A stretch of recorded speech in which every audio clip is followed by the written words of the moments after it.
السلام عليكم. ازيكم يا جماعة، عاملين ايه؟ يا رب تكونوا بخير. اخباركم ايه؟ هتكلم عن مين النهاردة؟ هتكلم عن جوز باريزة. باريزة مين يا أميرة؟ باريزة أخت مدام هناء الصغيرة. انت اللي سميتيها باريزة؟ لا طبعا، مش أنا خالص. أختها وحبيبتها أصرية، هي اللي سميتها باريزة. من أول فيديو شافتها فيه، أول فيديو ظهرت فيه لما راحت عند أستاذ محمد وصورت معاه. أول ما بدأنا نعرفها لما راحت عند أستاذ محمد، كانت مدام هناء هناك وصورت معاهم. من يومها وهي مسميها باريزة. طب انتي هتتكلمي النهاردة عن جوز باريزة، هتقولي ايه؟ هتكلم عن الفيديو اللي هو عمله من يومين، الفيديو المسخرة اللي هو أساء فيه لنفسه قبل ما يسيء فيه لمدام هناء وأستاذ محمد، أساء فيه لبناته قبل ما يسيء لخالتهم وخالهم.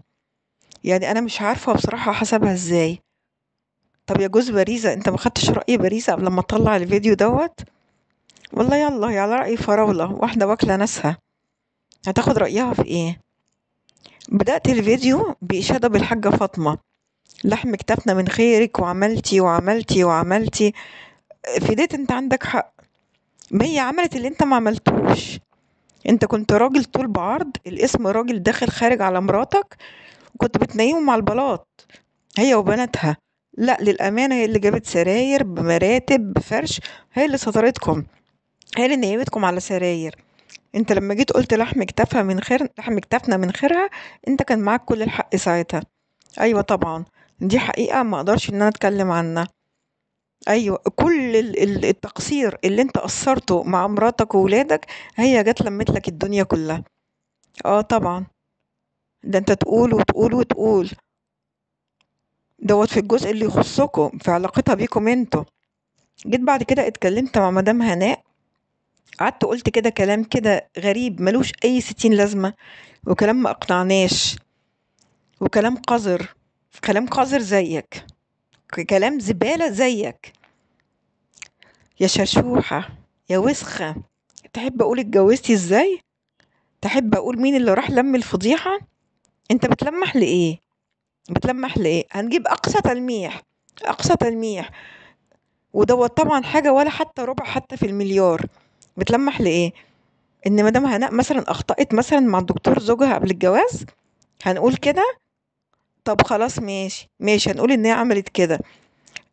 مدام هناء لما جت اتجوزت باريزة كانت لسه شالن صغير، باريزة ما كانتش لسه اتجوزت ولا كانت شافتك. يعني معنى كده ايه بقى؟ انت كنتش انت موجود انت في حياة العيلة ديت لما جت مدام هناء، هنقول ان هي اخطأت لما جت اخطأت. يعني معنى كده ان هي اللي حكت لك عن اختها؟ يعني هي شوهت اختها كده للدرجة دي كده قدامك؟ ولا انت لما تروح تخطب باريزة سألت عن عيلتها وعن اخواتها فقالوا لك لا ده عندها اخت كذا وكذا وكذا وبرضه كملت الجوازة؟ يعني انا عايزة اعرف مصدر المعلومة. ولما مصدر المعلومة جات لك، انت اتجوزت ليه؟ اتجوزت اختها ليه؟ اتجوزت باريزة ليه؟ ولا باريزة اللي حكت لك؟ هرجع واقول تاني، بصوا يا جماعة، جوز باريزة لما جه اتجوز باريزة كانت مدام هناء كانت اتجوزت بقالها سنين طويلة وكان بناتها ابتدوا يكبروا. تمام، تمام. هو جاب المعلومة ديت منين؟ جاب المعلومة ديت منين ان مدام هناء اخطأت مع زوجها وبيقولها كده على الملأ؟ جابها منين المعلومة ديت؟ الا اذا كانت هي اللي حكت، الا اذا كانت باريزة هي اللي حكت له. بس اتصدق قبل ما تعرفني بسنين عندي اخت قاعدة في فرنسا حصل كذا وكذا وكذا. هو لو هو عاقل ولو هو واعي كان يقول لها ايه اللي انتي بتقوليه دوت؟ الراجل دوت دكتور سوري عربي مسلم محترم. طب احنا هنفترض جدل ان هو اخطأ مع مدام هناء، وراح عمها المهندس حجاج ابو العيلة وقال له نلم الموضوع. اقصى حاجة ممكن يعملها راجل في مكانه ايه ومش مصري؟ مش ان هو يكتب كاتب كتابه عليها طب خدوا يا جماعة قسيمة اهي وارجع على بلدي؟ لكن يتجوزها بفرح وياخدها معاه سوريا بلده ويعرفها على أمه وإخواته ويخلف منها مرة واتنين وتلاتة وأربعة، وقعد معاها سنين طويلة جدا. مدام هناء أنجبت منه 4 أولاد، بنتين وولدين.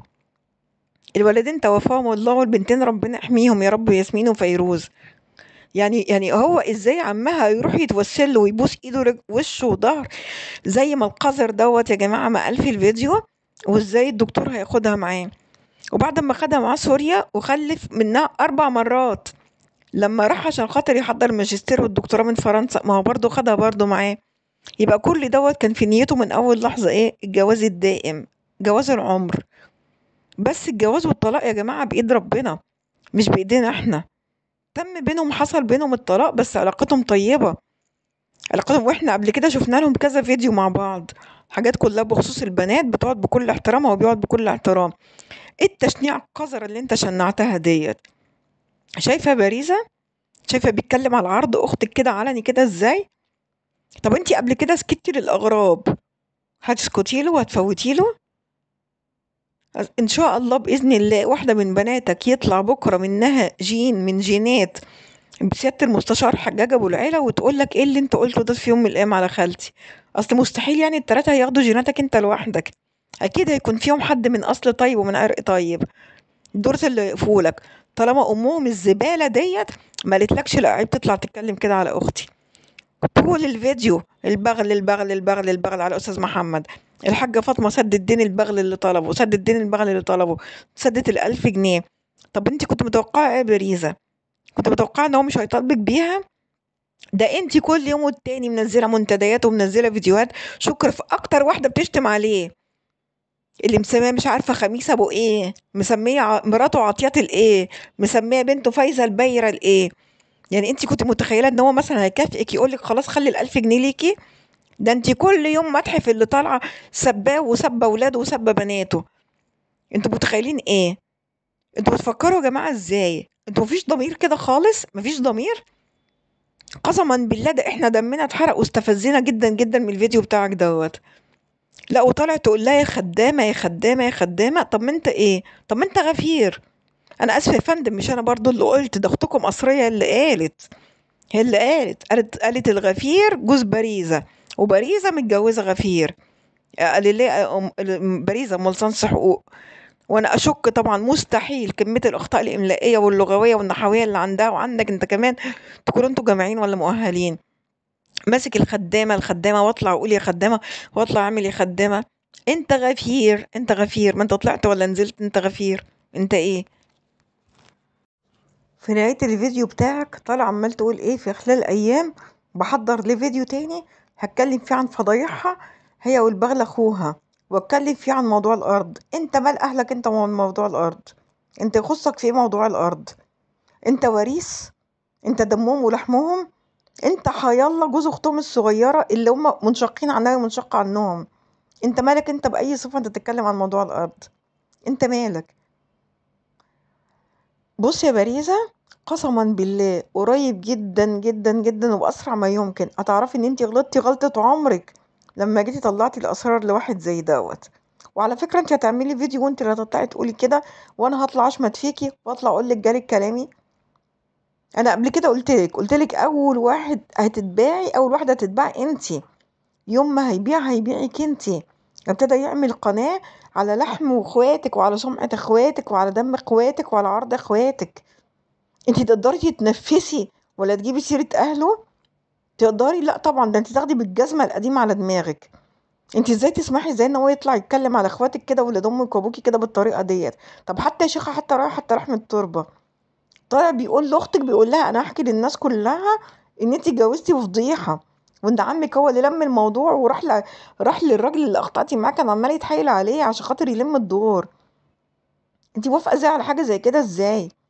انتي اسأتي لنفسك واسأتي لاخواتك اساءة كبيرة جدا جدا. والله العظيم بكرة يقلب عليكي، اول واحدة يقلب عليكي، وبكرة تقعدي في الارض. دوت واحد قاعد عاملك وسيلة، قاعد عمال ياخد منك الاخبار بتاعت عيلتك من هنا ومن هنا ويجود عليها ويأفور ويزود من عنده عشان خاطر يطلع في فيديوهات، عايز يكبر قناته بس مش اكتر، مش اكتر. وعلى فضايح اخواتك هرجع واقولها لك تاني، شفت ستات كتير بتقوم قنواتها على الفضائح والاعراض، لكن راجل لا، انت بصراحة ليك السبق بصراحة في اليوتيوب المصري واليوتيوب العربي، وطالع كل محتواك الكلام في سيرة اهل مراتك. انت بتاكلي وتشربي معاه ازاي؟ انت عايشة معاه ازاي؟ انت عايشة معاه ازاي؟ ده كفاية في الفيديو اللي قبله غلط غلطة كبيرة قوي يا جماعة في الفيديو اللي قبله. بيقول كان مفيش في بيتنا ولا جنيه. بيقول زوجتي على باريزة اتصلت بابن عمتها في أمريكا ولا في ألمانيا واتيفر قاعد فين، فبتقول له أنا محتاجة 1000 جنيه ضروري. 12 و10 كان بعت لها التحويل. صدقتيني بقى إن هو عاملك وسيلة، مصدرك انت عشان خاطر تشحتي وتستلفي ليه؟ هو ملوش أهله متبرين منه ولا ليه وهو اللي واكل ناسه؟ يعني انت تخلي مراتك تكلم ابن عمتها في الغربة في آخر الدنيا عشان خاطر 1000 جنيه، وانت ناطع انت طول بعرض مش عارف تتصرف في 1000 جنيه تكمل بيهم 10 عيالك؟ والله العظيم قاعد عمال ياخد منك المعلومات حبة حبة، دوت محتواه من الألف للياء. أهل مراتي. أنا مش عارفة انتي ايه بصراحة. ربنا يا رب ينتقم منكم انتقام عزيز مقتدر إن شاء الله بإذن الله. شكرا يا جماعة، السلام عليكم.